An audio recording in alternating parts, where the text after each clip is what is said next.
ನಮಸ್ತೆ ಕರ್ನಾಟಕ. ಕೃಷ್ಣ ಶ್ವೇತಾಳನ್ನು ಕರೆದುಕೊಂಡು ಗೌಡರ ಮನೆಗೆ ಹೋದ. ಗಾಡಿ ನಿಲ್ಲಿಸಿದವನು ಹೆದರಿ ನಡಕ್ತಿದ್ದ ಶ್ವೇತಾಳ ಕೈಯನ್ನು ಬಿಗಿಯಾಗಿ ಹಿಡ್ದ. ಬಾ, ನಾನಿದ್ದೀನಿ. ಯಾವುದೇ ಕಾರಣಕ್ಕೂ ನೀನು ಸತ್ಯ ಬಾಯ್ಬಿಡೋ ಹಾಗಿಲ್ಲ. ದಯವಿಟ್ಟು ಈ ಮಗು ನಂದೇ ಅಂತ ಹೇಳು. ಅವರು ನನಗೆ ಹೊಡೆದ್ರು ಬಡಿದ್ರು ನೀನು ಹೆದರಬೇಡ. ನಿನ್ನ ಕಾಪಾಡೋಕ್ಕೆ ಇದೊಂದೇ ದಾರಿ ಇರೋದು ಶ್ವೇತಾ. ಎಲ್ಲ ಅರ್ಜುನ್ ಮರ್ಯಾದೆ ಊರಿನವ್ರ ಮುಂದೆ ಹೋಗುತ್ತೆ. ಈಗ ಅವನ ಗೌರವ ನಿನ್ನ ಕೈಯಲ್ಲಿದೆ ಎಂದು ಹೇಳುತ್ತಾ ಒಳಗಡೆ ನಡೆದ. ಸೂರ್ಯ ಹೊರಗಡೆ ಬಂದು ನೋಡಲು ಶ್ವೇತಾ ಮತ್ತು ಕೃಷ್ಣನನ್ನು ನೋಡಿ ಖುಷಿಯಿಂದ, ಲಕ್ಷ್ಮಿ, ಚಿನ್ನಮ್ಮ ಬಂದ್ಲು. ಕೃಷ್ಣನ ಜೊತೆ ಹೋಗಿದ್ಲು ಅನಿಸುತ್ತೆ. ಮಗಳೇ ಬಂದ್ಯಾ ಎಂದು ಹತ್ತಿರ ಹೋಗಿ ನೋಡಲು ಕೃಷ್ಣನ ಕೈಯನ್ನು ಗಟ್ಟಿಯಾಗಿ ಹಿಡಿದಿದ್ದ ಶ್ವೇತಾ ತಲೆ ತಗ್ಸಿ ನಿಂತವಳ ಕುತ್ತಿಗೆಯಲ್ಲಿ ತೂಗುತ್ತಿದ್ದ ಮಾಂಗಲ್ಯವನ್ನು ನೋಡ್ದ. ಸೂರ್ಯ ಅಲ್ಲೇ ಎದೆ ಹಿಡ್ಕೊಂಡು ನಿಂತುಬಿಟ್ಟ. ಎದೆ ಭಾರವಾಗಿತ್ತು. ನಾನು ಸಾಕಿದ ಕೂಸ ಇದು ಎಂದು ಅಂತರಾತ್ಮ ಕೂಗಿತ್ತು. ಮದುವೆಯಾಗಿದ್ದೀನಿ ಅಪ್ಪಯ್ಯ. ಮನೆಯಲ್ಲಿ ಹೇಳುವಷ್ಟು ಧೈರ್ಯ ನನಗಿರಲಿಲ್ಲ. ರಮ್ಯಾ ತೀರ್ ಹೋದ 2 ವಾರದಲ್ಲಿ ನನ್ನ ಒಂಟಿತನಕ್ಕೆ ಜೊತೆಯಾದವಳು ಶ್ವೇತಾ. ನಾವು ಅಂದೇ ಬೆಟ್ಟದ ಶಿವಪ್ಪನ ಮುಂದೆ ಮದುವೆಯಾಗಿ ಕದ್ದು ಮುಚ್ಚಿ ಸಂಸಾರ ಕೂಡ ಮಾಡಿದ್ದು ಅಪ್ಪಯ್ಯ. ತಪ್ಪು ನನ್ನದೇ. ಅವಳು ಬೇಡ ಅಂದರೂ ವಯಸ್ಸಿನ ಆಸೆಗೆ ನಾನೇ ಅವಳನ್ನು ಒತ್ತಾಯ ಮಾಡಿದೆ. ಈಗ ನನ್ನ ಹೆಂಡತಿ ನನ್ನ ವಂಶವನ್ನು ಹೊತ್ತು ನಿಂತಿದ್ದಾಳೆ. ಈಗಲೂ ಸತ್ಯ ಹೇಳಿಲ್ಲ ಅಂದರೆ ನಮ್ಮಷ್ಟು ಪಾಪಿಗಳು ಇರಲ್ಲ ಅಪ್ಪಯ್ಯ. ಗೊತ್ತು, ನಾವು ಕ್ಷಮಿಸದೇ ಇರೋ ದೊಡ್ಡ ತಪ್ಪು ಮಾಡಿದ್ದೇನೆ. ಆಕೆಗೆ ಮಾತ್ರ ಏನು ಮಾಡಬೇಡಿ. ಶಿಕ್ಷೆ ಕೊಡೋದ್ರಿದ್ರೆ ನನಗೆ ಕೊಡಿ. ಇದರಲ್ಲಿ ನನ್ನ ಶ್ವೇತಾ ಯಾವ ತಪ್ಪು ಮಾಡಿಲ್ಲ. ಅವಳ ಮೇಲೆ ಒತ್ತಾಯವಾಗಿ ನಾನೇ ಅವಳನ್ನು ಇಷ್ಟಪಟ್ಟಿದ್ದು ಎಂದವನ ಅಷ್ಟು ಮಾತನ್ನು ಮನೆಯಿಂದ ಹೊರಬಂದ ಧರ್ಮಯ್ಯ, ಲಕ್ಷ್ಮಿ, ನೀಲಮ್ಮ ಮತ್ತು ಕೇಶವ ಕೂಡ ಕೇಳಿಸ್ಕೊಂಡ್ರು. ಅವನ ಪೂರ್ತಿ ಮಾತನ್ನು ಕೇಳಿದ ಎಲ್ಲರಿಗೂ ದೊಡ್ಡ ಆಘಾತವಾಗಿತ್ತು. ಸೂರ್ಯಪ್ಪ ಮೊದಲ ಬಾರಿಗೆ ಕೋಪ ಮಾಡಿಕೊಂಡಿದ್ದ. ಕೃಷ್ಣನ ಕತ್ತಿನ ಪಟ್ಟಿ ಹಿಡಿದ ಸೂರ್ಯಪ್ಪ, ಏನೋ ಮಾಡಿದೆ, ನಿನ್ನ ನಂಬಿ ಈ ಮನೆ ಒಳಗೆ ಬಿಟ್ಟೆ ಅಲ್ವೇನೋ. ಚಿಕ್ಕ ಮಗುವಿನಿಂದ ಅವಳ ಜೊತೆ ಬೆಳೆದಿದೆಯಾ ಅಲ್ವೇನೋ. ಅದು ಹೇಗೋ ನಿನ್ನ ಮನಸ್ಸು ಬಂತು. ಅರ್ಜುನ್ ನಿನ್ನ ಮೇಲೆ ಜೀವಾನೇ ಇಟ್ಕೊಂಡಿದ್ದಾನೆ ಕಣ್ಲ. ನೀನು ನೋಡಿದ್ರೆ ಅವನ ತಂಗಿ ಜೊತೆನೇ. ರಮ್ಯಾ ಸತ್ತು ವರ್ಷ ಕೂಡ ಆಗಿಲ್ಲ ಅಲ್ವೇನೋ. ನಿನ್ನ ಗಂಡಸ್ತನ ತೋರಿಸೋಕೆ ನನ್ನ ಮಗಳೇ ಬೇಕಿತ್ತ?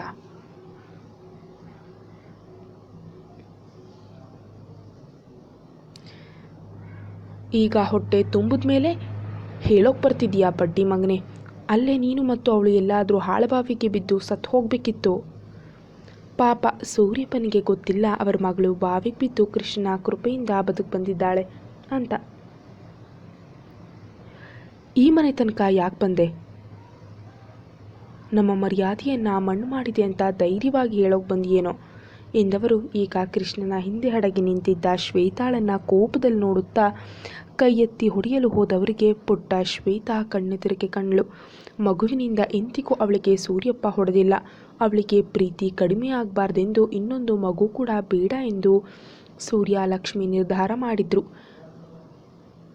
ಇಲ್ಲ, ನನ್ನ ಕೂಸಿಗೆ ಹೊಡೆಯೋದಕ್ಕಾಗಲ್ಲ ಎಂದು ಮನಸ್ಸು ಹೇಳಿತ್ತು. ಕೈಯನ್ನು ಹಿಂದಕ್ಕೆ ತೆಗೆದುಕೊಂಡು ಆದರೂ ಮನಸ್ಸಲ್ಲಿ ಕುದಿತಿದ್ದ ಮಾತನ್ನು ಹೊರ ಹಾಕಿದ್ರು.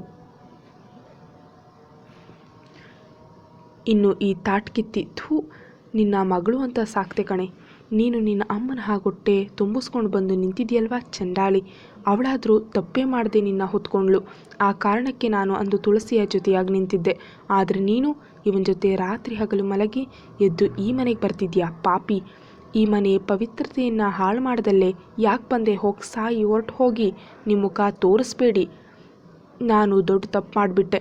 ನಿನ್ನ ಈ ಮನೆಯೊಳಗೆ ಸೇರಿಸಿ ದೊಡ್ಡ ತಪ್ಪು ಮಾಡಿದೆ. ನೀನು ಸದ್ಯ ನಮ್ಮ ಹೊಟ್ಟೆಯಲ್ಲಿ ಹುಟ್ಟಿಲ್ಲ ಕಣವ್ವ. ಅಂದು ಪುಟ್ಟ ಕೈಗಳನ್ನು ಹಿಡಿದು ನಾನು ನಿನ್ನ ಅಪ್ಪಯ್ಯ ಅಂತ ಮಾತು ಕೊಟ್ಟಿದ್ದೆ. ಅದೇ ಕೈಲಿ ನನಗೆ ನಿನ್ನ ಹೊಡೆಯಲು ಮನಸ್ಸು ಬರಕ್ಕಿಲ್ಲ ಕಣವ, ಬರಕ್ಕಿಲ್ಲ ಎಂದು ಅಳುತ್ತಾ ಅಲ್ಲೇ ಕುಸಿದವರನ್ನು ಅಪ್ಪಿದ ಶ್ವೇತಾ, ಅಪ್ಪಯ್ಯ, ನಾನು ಪಾಪಿ ಅಪ್ಪಯ್ಯ, ಸಾಯಿಸ್ಬಿಡು. ನೀನೇ ನನ್ನ ಸಾಯಿಸು. ಇದೇ ಕೈಯಲ್ಲಿ ನನ್ನ ಸಾಯಿಸು ಅಪ್ಪಯ್ಯ ಎಂದು ಅಳುವವಳನ್ನು ದೂರ ತಳ್ಳಿದ್ರು.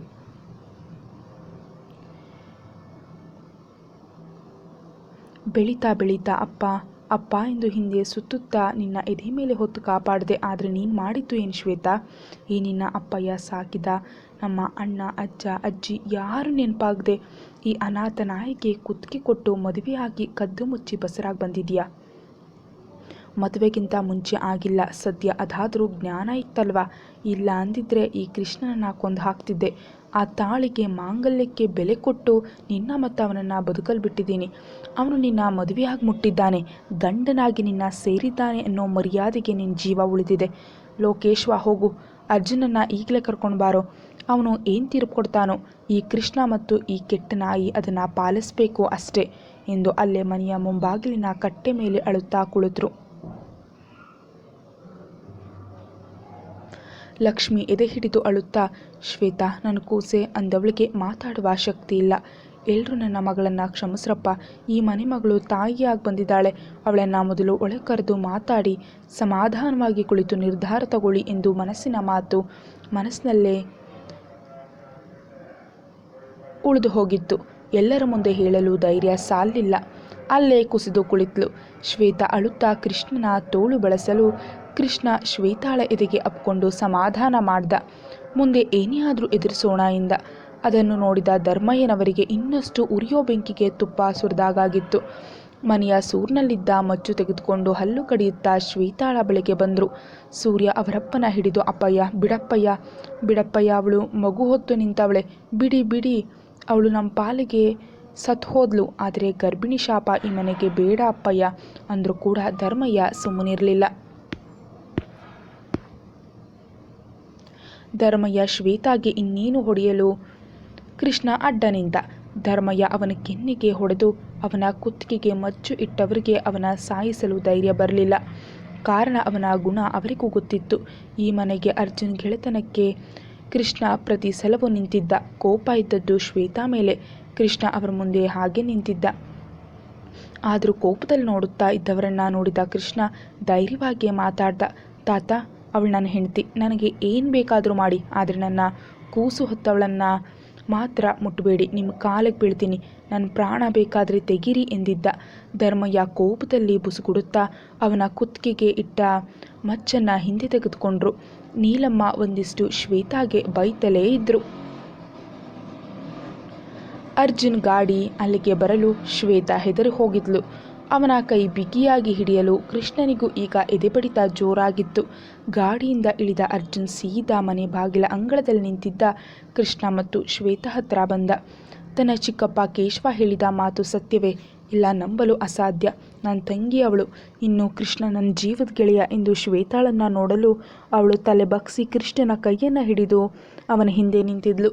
ಅವಳ ಕತ್ತಿನಲ್ಲಿ ಇದ್ದ ತಾಳಿಯೇ ಎಲ್ಲ ಸತ್ಯವನ್ನು ಹೇಳಿತ್ತು. ಅರ್ಜುನ್ಗೆ ಉಸಿರು ಕಟ್ಟಿದಂತಾಗಿತ್ತು.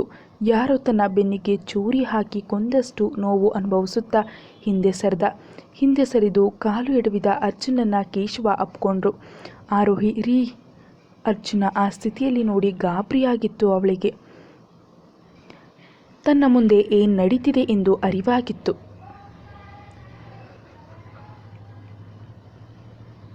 ಅರ್ಜುನನ್ನ ಆ ಪರಿಸ್ಥಿತಿಯಲ್ಲಿ ನೋಡಿದ ಕೃಷ್ಣನ ಹೃದಯಕ್ಕೆ ನೋವಾಗಿತ್ತು. ಅವನ ನೋವಿಗೆ ತಾನೇ ಕಾರಣ, ಆದರೆ ಸತ್ಯ ಗೊತ್ತಾದರೆ ಇನ್ನೂ ನೋವಾಗುತ್ತೆ, ಅವನ ಗೌರವ ಹೋಗುತ್ತೆ ಅಂತ ಯೋಚಿಸಿ ಅರ್ಜುನ್ ಎಂದು ಹತ್ತಿರ ಬರಲು ಅರ್ಜುನ್ ಅಳುತ್ತಾ, ಅಲ್ಲೇ ನಿಲ್ಲು ದ್ರೋಹಿ, ಮುಟ್ಟಬೇಡ ನನ್ನ ಎಂದು ಗರ್ಜಿಸಿದ್ದ. ಅವನ ಮಾತು ಕೇಳಿದ ಕೃಷ್ಣ ಅವನನ್ನು ಬಳಸಲು ಹೋದ ಕೈಗಳನ್ನು ಹಿಂದೆ ತೆಗೆದುಕೊಂಡ. ಕೃಷ್ಣನ ಕಣ್ಣು ಹೇಳದೆ ಕಣ್ಣೀರು ಹಾಕ್ತಿತ್ತು. ತನ್ನ ಸ್ನೇಹಿತನಿಂದ ಶಾಶ್ವತವಾಗಿ ದೂರವಾದೆ ಎಂದು ಮನಸ್ಸು ನುಡಿದಿತ್ತು. ಆದರೆ ಅವನ ಪ್ರಾಣ ತಂಗಿಗಾಗಿ ಇದು ಆಗಲೇಬೇಕಿತ್ತು. ದೇವ್ರ ಆಟ ಎಂದು ಹಿಂದೆ ಸರಿದು ನಿಂತ.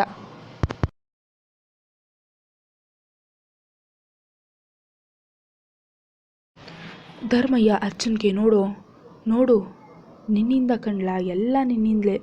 ನೀನು ತಾನೇ ಈ ಶ್ವೇತಾನ ಮಗುವಲ್ಲಿ ಈ ಮನೆಗೆ ಕರ್ಕೊಂಡು ಬಂದೆ. ನಾನು ಅವತ್ತೇ ನಿನಗೆ ಹೇಳಿದೆ, ಈ ವೇಶ್ಯ ಮಗಳನ್ನು ಮನೆಗೆ ಸೇರಿಸ್ಬೇಡ, ಬೀದಿಗೆ ಬಿಡಿ ಅಂತ. ಆದರೆ ಏನಾಯಿತು? ಇವಳು ತಾಯಿಯಂತೆ ಮಗಳು ಅಂತ ನಿರೂಪಿಸ್ಬಿಟ್ಲು ಕಣ್ಲ. ನಿನ್ನ ಮೇಲಿನ ಪ್ರೀತಿಗೆ ಈ ಮೂದೇವಿ ಶ್ವೇತಾನ ಒಳಗೆ ಬಿಟ್ಕೊಂಡೆ.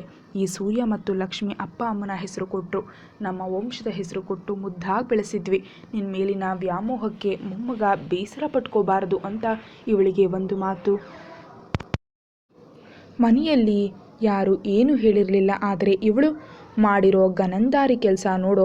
ಊರಿನವರೇ ನಮಗೆ ಕ್ಯಾಕರಿಸಿ ಉಗಿಯೋ ಥರ ಹೊಟ್ಟೆಯಲ್ಲಿ ಮಗು ಇಟ್ಕೊಂಡು ಬಂದು ನಿಂತಿದ್ದಾಳೆ. ಒಡೆದು ಹಾಕು, ಜೀವ ಸಹಿತ ಇಬ್ಬರನ್ನ ಉಳಿಸ್ಬೇಡ. ಮನೆ ಮರ್ಯಾದೆಯನ್ನು ತೆಗೆದ ಈ ಪಾಪಿಗಳನ್ನು ಬಿಡಬೇಡ ಎಂದು ಕೂಗಾಡಿದ ಧರ್ಮಯ್ಯನವರ ಮಾತಿಗೆ ಅರ್ಜುನ್ ವಾಸ್ತವಕ್ಕೆ ಬಂದ. ಏನೋ ಶ್ವೇತಾ ತಾಯಿ ಆಗ್ತಿದ್ದಾಳ ಎಂದು ಅವಳನ್ನು ನೋಡ್ದ. ಅವಳು ಅರ್ಜುನ್ಗೆ ಕೈ ಮುಗಿಯುತ್ತಾ ಅವನ ಕಾಲಿಗೆ ಬಿದ್ಲು.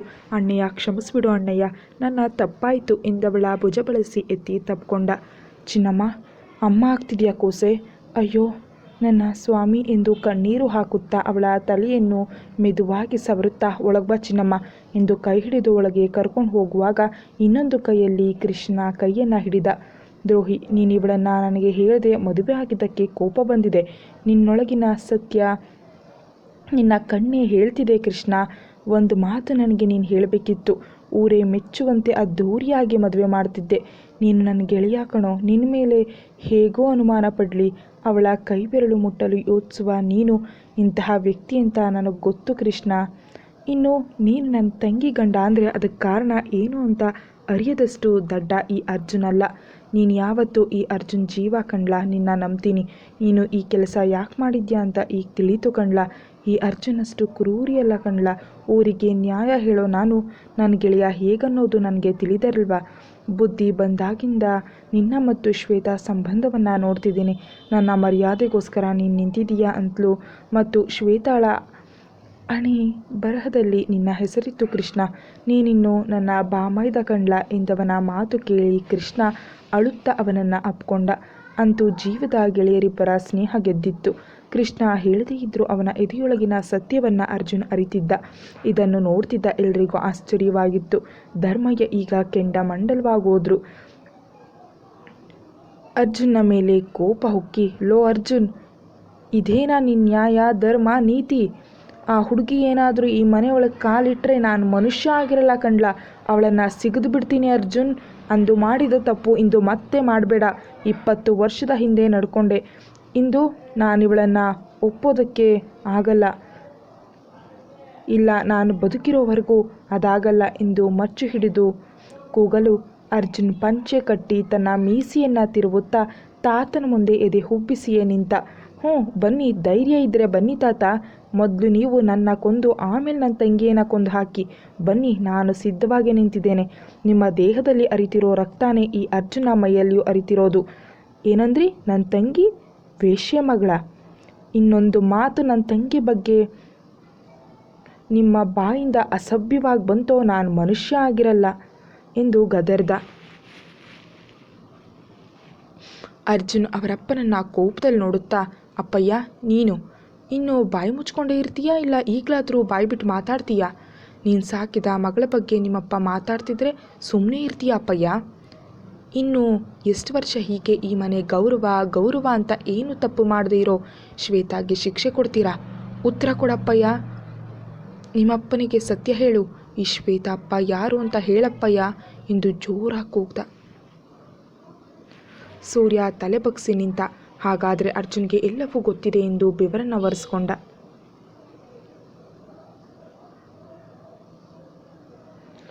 ಅರ್ಜುನ್ ಕೋಪದಲ್ಲಿ, ಸರಿ ಆಯಿತು, ನೀವು ಬಾಯಿ ಬಿಡೋಕ್ಕಿಲ್ಲ. ಸರಿ, ಇವತ್ತು ನಾನೇ ಎಲ್ಲ ಸತ್ಯ ಹೇಳ್ತೀನಿ. ಆಗ ಧರ್ಮಯ್ಯ ಗೌಡ್ರಿಗೆ ಮರ್ಯಾದೆ ತರುತ್ತೋ ಇಲ್ವೋ ನೋಡೋಣ ಎನ್ನಲು ಲಕ್ಷ್ಮಿ ಅಡ್ಡಬಾಯಿ ಹಾಕಿದ್ಲು. ಲೋ ಅರ್ಜುನ್, ಏನೋ ಮಾತಾಡ್ತಿದ್ಯಾ? ತಾತನಿಗೆ ಎದುರು ಮಾತಾಡೋಷ್ಟು ಕೊಬ್ಬ ನಿಂಗೆ? ನೀನು ಹೇಳಿದ್ದೆ ಸರಿ ಅಲ್ವಾ? ಬಾಯಿ ಮುಚ್ಕೊಂಡು ಅವ್ರು ಹೇಳಿದ್ದನ್ನು ಕೇಳು. ಕೈ ಮುಗಿತೀನಿ. ನಾನು ಬೆಳೆಸಿದ ಸಂಸ್ಕಾರ ಮರಿಬೇಡ. ಅವಳಂತೂ ನಮ್ಮ ಮುಖಕ್ಕೆ ಮಸಿ ಬೆಳೆದು ಹೊಟ್ಟೆ ತುಂಬಿಸ್ಕೊಂಡು ಬಂದು ನಿಂತಿದ್ದಾಳೆ. ನೀನು ಹಾಗೆ ಅವಳ ಪರ ವಹಿಸ್ಬೇಡ. ನಿನ್ನ ತಾತ ಕಣೋ ಅವರು. ನನ್ನ ಮಗ ಹೀಗೆಲ್ಲ ಅಂದ್ಕೊಂಡಿರಲಿಲ್ಲ. ಅರ್ಜುನ್, ಅಯ್ಯೋ, ಮನೆ ಮರ್ಯಾದೆಯನ್ನು ಈ ರೀತಿ ತೆಗೆದಿದೆಯಾ ಎಂದು ಅಳುತ್ತಾ ಕೈ ಮುಗಿದ್ರು.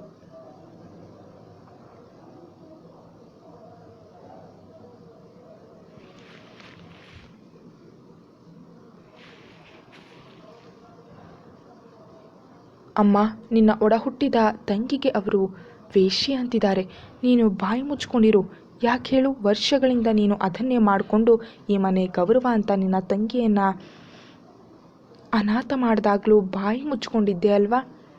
ಆದರೆ ನಿನ್ನ ತಂಗಿ ತುಳಸಿಗೆ ಆದ ಹಾಗೆ ಅವರ ಮಗಳು ನನ್ನ ತಂಗಿ ಶ್ವೇತಾಗೋಕ್ಕೆ ನಾನು ಬಿಡಲ್ಲ. ನನ್ನ ತಂಗಿ ಬಗ್ಗೆ ಒಂದು ಮಾತಾಡೋಕ್ಕೂ ಬಿಡಲ್ಲ. ಅಷ್ಟೇ, ನಾನು ಸಾಕಿದ್ದೀನಿ. ಹಗಲು ರಾತ್ರಿ ಆ ಗದ್ದೆಯಲ್ಲಿ ಬೆವರು ಸುರಿಸಿ ನನ್ನ ತಂಗಿನ ಸಾಕಿದ್ದೀನಿ. ಇಂದು ಕೂಸು ಹೊತ್ತು ನಿಂತಿದ್ದಾಳೆ. ನಿಮಗೆ ಕಿಂಚಿತ್ತು ಕರುಣೆ ಇಲ್ವಾ? ಇನ್ನು ಕೃಷ್ಣನ ಬಗ್ಗೆ ಪ್ರೀತಿ ಮಾಡಿದ್ದಾಳೆ. ಧೈರ್ಯವಾಗಿ ಇಬ್ಬರು ಬದುಕ್ತಾರೆ. ನಿಂಗೆ ಗೊತ್ತಾ ಈ ಶ್ವೇತಾ ಅಪ್ಪ ಯಾರು ಅಂತ? ಇಂದು ಎಲ್ಲ ಸತ್ಯ ಹೊರಗೆ ಬರಲೇಬೇಕು. ನನ್ನ ತಂಗಿಗೆ ಅಂಟಿರೋ ಕಳಂಕ ಇಂದು ಮಣ್ಣಾಗಲೇಬೇಕು ಎನ್ನುತ್ತಾ ಕೇಶವನ ಕೈ ಹಿಡಿದು ಎಳ್ಕೊಂಡು ಧರ್ಮಯ್ಯನ ಮುಂದೆ ನಿಲ್ಲಿಸ್ದ. ಹ್ಞೂ ನೋಡಿ, ಶ್ವೇತಾಳ ಅಪ್ಪನ ದಾದಾನೇ ಶ್ವೇತಾ ಅಪ್ಪ. ಈ ವಿಷಯ ಮುಚ್ಚಿಟ್ಟ ಆ ನಮ್ಮಪ್ಪನ ಕೇಳಿ ಸತ್ಯ ಬಾಯ್ಬಿಡ್ತಾರೆ. ನನ್ನ ತಂಗಿ ಯಾವನಿಗೋ ಹುಡ್ತವಳಲ್ಲ, ನಿಮ್ಮ ಸುಪುತ್ರ ಈ 2ನೇ ಮಗನಿಗೆ ಹುಡ್ತವಳು ಎಂದು ಜೋರಾಗಿ ಕೂಗ್ದ. ಧರ್ಮಯ್ಯ ಎದೆ ಹಿಡಿದು ಅವನ ಮುಖ ನೋಡಲು ಕೇಶವ ಆಶ್ಚರ್ಯದಲ್ಲಿ ಎಲ್ಲರನ್ನ ನೋಡ್ತಿದ್ದ. ಅಪ್ಪಯ್ಯ, ನನಗೆ ನಿಜ ಗೊತ್ತಿಲ್ಲ ಅಪ್ಪಯ್ಯ, ಶ್ವೇತಾ ನನ್ನ ಮಗಳಲ್ಲ ಎಂದವನ ಕೆನ್ನೆಗೆ ಸೂರ್ಯ ಬೀಸಿ ಹೊಡೆದಿದ್ದ. ಸೂರ್ಯನಿಗೆ ಈಗ ಅರಿವಾಗಿತ್ತು, ಇನ್ನು ಸತ್ಯ ಮುಚ್ಚಿಟ್ರೆ ಸ್ವಂತ ಮಗನ ಹತ್ತಿರವೇ ತಲೆ ತಗ್ಗಿಸುವ ಬದಲು ನ್ಯಾಯವಾಗಿ ಸತ್ಯ ಹೇಳಿ ಮಗ ಅಂದು ಇಂದು ಸರಿ ಮಾಡ್ತಿರೋದು ಎಂದು ಹೇಳಲೇಬೇಕು ಎಂದು ಧೈರ್ಯ ಮಾಡ್ದ. ಕೇಶವ, ನಿನಗೆ ನೆನಪಿಲ್ವಾ? ತುಳಸಿ ಜೊತೆ ನೀನು ಏನು ಮಾಡಿದೆ ಅಂತ ಚೆನ್ನಾಗಿ ಕೂತ್ಕೊಂಡು ನೆನಪಿಸ್ಕೊ. ಇಂದು ನೀನು ಮಾಡಿದ ಆ ದೊಡ್ಡ ತಪ್ಪಿಗೆ ನಾನು ಕೆಟ್ಟ ಪಟ್ಟ ಹೊತ್ತಿದ್ದೀನಿ. 20 ವರ್ಷದ ಹಿಂದೆ ಏನಾಯಿತು ಗೊತ್ತಿಲ್ವಾ ಎಂದು ಕೋಪದಲ್ಲಿ ನುಡಿದಿದ್ದ. ಕೇಶವ ಅಲ್ಲೇ ಕುಸಿದು ಕುಳಿತ.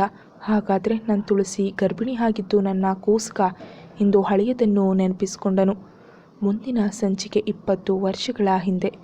ಕತೆ ಮುಂದುವರಿಯುತ್ತೆ. Thank you so much for watching.